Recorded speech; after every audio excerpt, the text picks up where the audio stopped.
So, hey guys, welcome to the channel. Welcome back to the channel. This is Andrew Wolfe here with Strategic Real Estate, joined again by the genuine, the best, Henry Cash Russell here. So, and we get asked all the time, like, hey, Boulder's really expensive. You know, Boulder's so pricey. And that's not true, right? It's not true. But, you know, as the man with the cash, can I buy in Boulder on a budget? Yes, you can. Okay. You know what? The programs that are out here in Colorado, and the one thing that's cool about Colorado is that we have a lot of affordable homes. We have a lot of different down payment assistance programs. The cash team is lucky enough to be certified in about 16 different down payment assistance programs. We actually specialize in first-time home buyers and veterans. So if you're a veteran and you're returning to Colorado because you were stationed in Falcon or you were stationed at Laurie or any one of those, you know, we do have lovely VA programs. And remember, with the veteran loan or the VA loan, 100% financing. Yes, sir. So no down payment, and if we get 1 or 2% concessions from the seller, they'll probably cover their closing costs. You can get to a home for about $800 out of your pocket. So that's for my veterans, all right? I gotta make sure we get a shout out to them, right? Let's go Air Force. Now, if you are a first-time home buyer, let's say you went to CU, you came to Boulder, you've been living here, you've been on campus, off campus, and now I want to buy a house, and I want to stay in Boulder because guess what? I love it here. Because I love coming to Avanti, because I love coming to Pearl Street, because I love going to hiking. And I always forget the name of that park that has the flat irons. Chautauqua. I'm never going to get that right. But maybe we'll put the name right across the screen right here so that you can see how it's spelled so you don't think I'm a complete idiot. But maybe now you decided, you know, this is where I want to be. This is where I want to live, and I'm a first-time home buyer. So let's dispel a couple of myths, all right? Myth number 1, do I need 20% down to purchase a home? No. No, you do not need 20% to buy a home. You only need 3%. 3% is the minimum. If we do an FHA loan, it's 3.5%. So let's figure out what that means, right? So on a $500,000 home, 3% is $15,000. Now, I'm not saying that you're going to have $15,000 just hanging out in your pocket because you just graduated from CU. So guess what? We have down payment assistance program. You may have heard them as DPA, but that's what it stands for, down payment assistance. And what that does is that takes care of your down payment. So now that $15,000 you needed for the down payment, that's taken care of. All right, now you got closing costs. What is the normal percentage of a purchase price that is closing costs? Do you know the answer to this, Andrew? I've heard people, like, back when I first started in real estate, people would throw around 1%. In my experience, it's very high. I think it's closer to half. I would say it's 2%. Okay? So 2%. So let's say you're buying a $500,000 home. Between your closing costs, your escrows, and your paid interest, all of that together, because you're right, it's probably only about 1% for the closing costs, but when I add your escrows and I add all that other fun stuff, it's going to be about 2%, unfortunately. And so you're looking at $10,000 on a home when you're looking to purchase a $500,000 home. But let's think about this again. All right, my DPA is covering my down payment.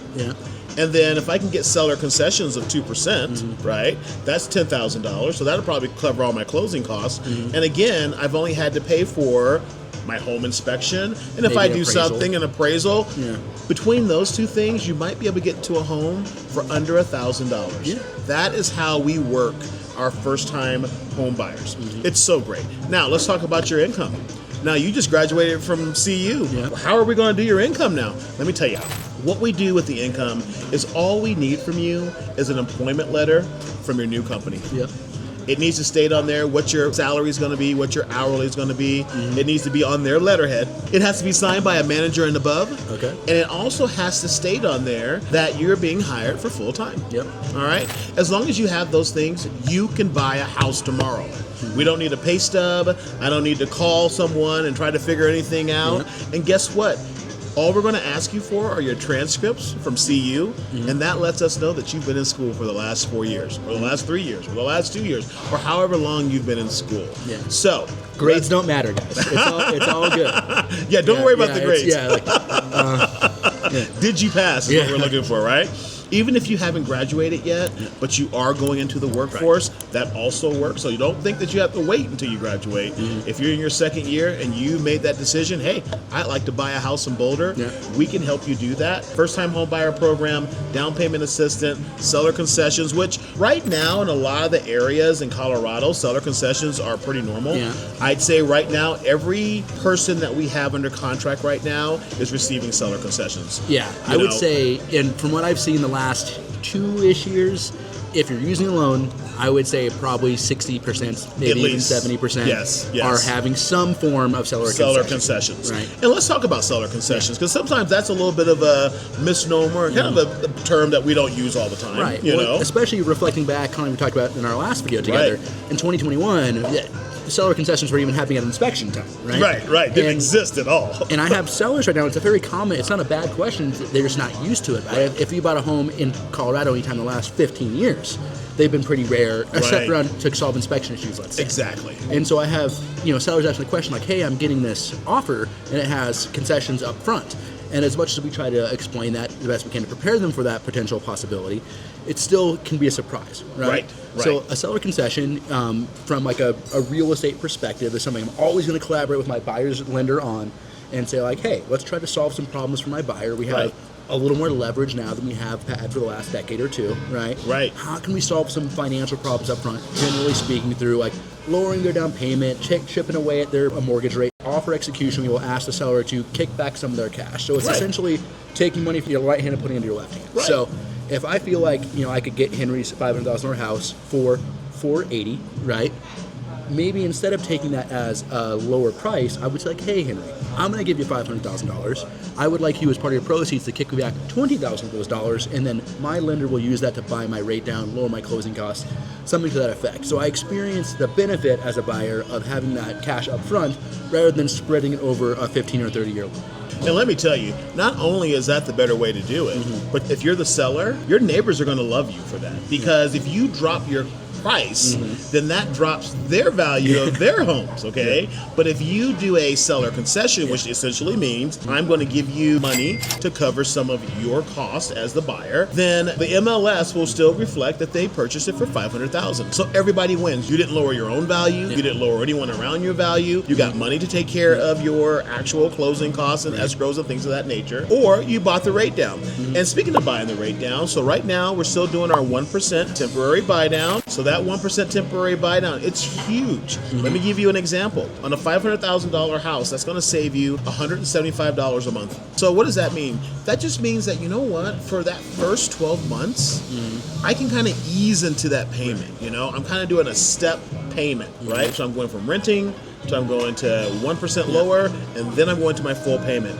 So it just makes it a little bit easier for most of our first-time home buyers to get into that home. And that lender credit of 1%, we're doing that for free. So right now, national average for myself right now is 6.625, and that would get you 5.625 right now for that first year, right? So that's a huge thing that we're offering to our clients right now. Andrew has partnered with us on this, and every one of his clients and every one of even his listings, if they want to use it, can utilize this program for themselves. And this is something that I think is very essential and very important to those of you that are trying to get into this market, because every penny counts. Well, and I do think it's a great thing from a seller's perspective as well, because you'll get that question all the time. It's like, oh, hey, can I, will you kick back ABC dollars and a seller concession? Right. And, it's important to be reasonable, and it's important to negotiate on both ends, because we all have the same goal, right? You want to buy a house, I want to sell a house, let's find a way to make it happen. Let's try to figure it out. But, if it's one extra value add as a listing agent, it's like, hey, you know what, that dollars is a little tight for my client, especially if they did buy their house in 2021, 2022 right now, that is going to be a little snug. Right. Let me introduce your client to Henry, and he'll look at maybe getting around, working a different angle to get that same benefit. So again, everyone can win, right? Everyone can win. And that's really, if I can talk to the agents out there, a great way to pull a deal together and look like a rock star to everybody involved. It's huge. Just like we talk about, the partnership of your realtor and your lender is huge. I mean, there's no better partnership or no more important partnership than you can have when you're buying a home. Now, let me state that the title company is great, the appraisers are great, the home inspectors are great. All of these people are essential and important, but the two people that run the whole circus, as I call it, this gentleman here is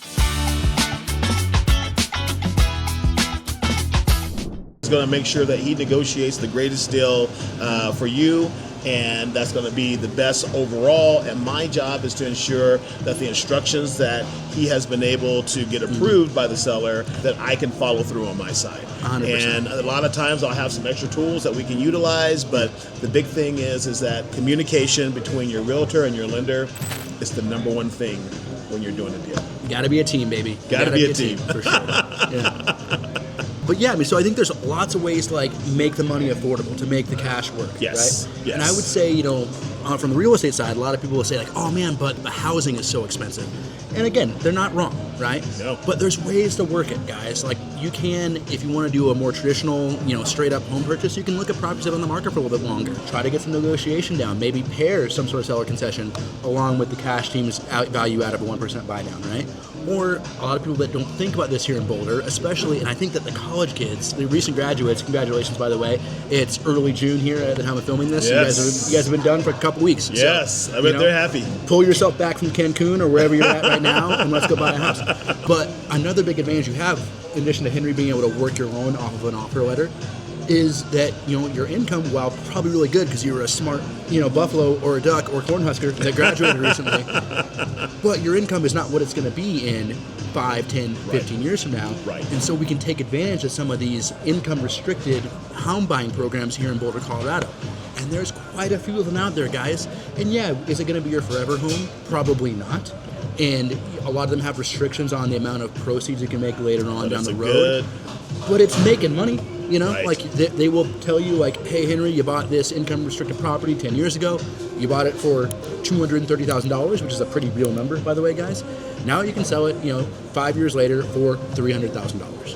Now, would a market rate condo be $325,000 or $350,000? Maybe. Right. Maybe. Right. But you would have also paid $310,000 for it today. So Right. there's a great way to get you into a home, get you building equity, get you showing plenty of history of making great payments, and you're only going to make the lowest money you ever make once, you know? Once, period. Yes. So, You're going to always be growing. You're correct about that. And like you said, the main goal here is to get you into the first home. Let's get you into that first home. That's why we have first-time homebuyer programs. Yeah. The whole purpose of the first-time homebuyer program is that we know you're not going to get everything that you want. We know that it's not going to be the perfect home.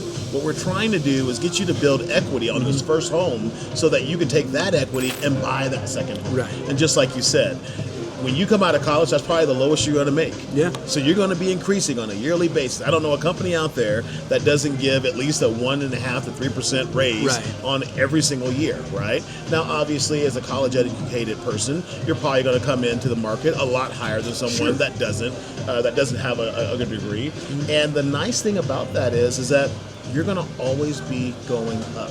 So, first-time home buyer, get into the house, get into it using down payment assistance, get into it using seller concessions, get into it using maybe the home affordability homes, and get yourself to the point where the next time you buy a house, you can use that house's equity to do so. Exactly, man. Like I say this all the time to my clients, you got to live somewhere, and your next house is very rarely your last house. Very rarely. It happens one time. Yes. It happens precisely once, right? So Absolutely. we want to get you into the market as soon as we can, right? So it's just like any other investment, right? Like if you could have bought Apple 30 years ago, how great would things have been, right? Pretty great. You know, whether you're a college kid or someone just relocating to Boulder, if you could have bought your home in Boulder 10 years ago, how awesome would that have been? So, of course, the best time to do anything is yesterday, but the next best time is today. Today. Right? So let's work together. Let's find the strategy. I knock on wood, haven't had to tell anyone no yet, right? Like I love that. You know, I love that. It might be yes, it might be yes, and it might be yes, but I've never had to tell anyone no. You know, and so we can work through all these challenges, right? So, I mean, again, correct me if I'm wrong, but if you have like a 680 for a credit score, you can kind of work a first-time home buyer loan most of the time. 620. 620. 620 for VA, we can go down to 500. For FHA, we can go down to 580, and this still is only 3% down, 3.5% down. Now, my down payment assistance programs, you need a minimum 600 FICO. Okay. Now, the cool thing is that now we're using the Vantage score. That's true. So a lot of you all are seeing this whole Vantage score thing.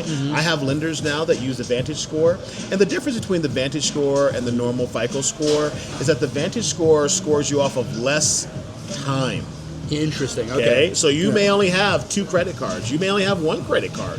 You may only have a gas card and a jewelry card. Sure. Right? So it's going to give you more weight for that. It also takes into account if you've been renting, it'll utilize your rental history. That's cool. For that. Yeah. You can add your cell phone bill. You can add your car insurance bill. There's a lot of things that you can do that will help your Vantage score.